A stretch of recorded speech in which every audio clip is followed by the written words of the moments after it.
اللہ کے نام سے جو سراسر رحمت ہے، جس کی شفقت ابدی ہے۔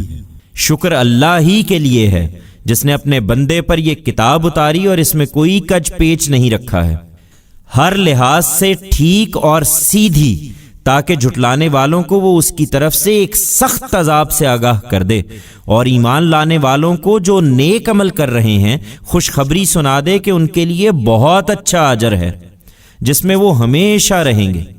ان لوگوں کو آگاہ کر دے جو کہتے ہیں کہ خدا نے اولاد بنا رکھی ہے، انہیں اس بات کا کوئی علم نہیں ہے، ان کے باپ دادا کو بھی نہیں تھا۔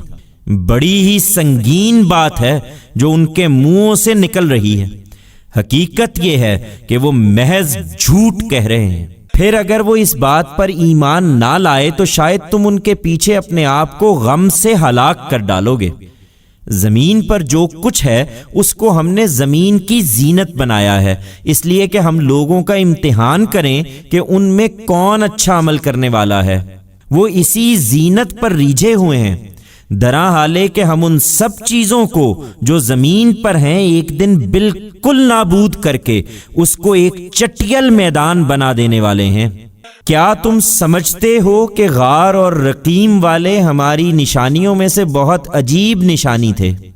اس وقت جب ان نوجوانوں نے غار میں پناہ لی، پھر اپنے پروردگار سے دعا کی کہ اے ہمارے رب، ہم کو تو خاص اپنے پاس سے رحمت عطا فرما، اور ہمارے اس معاملے میں تو ہمارے لیے رہنمائی کا سامان کر دے۔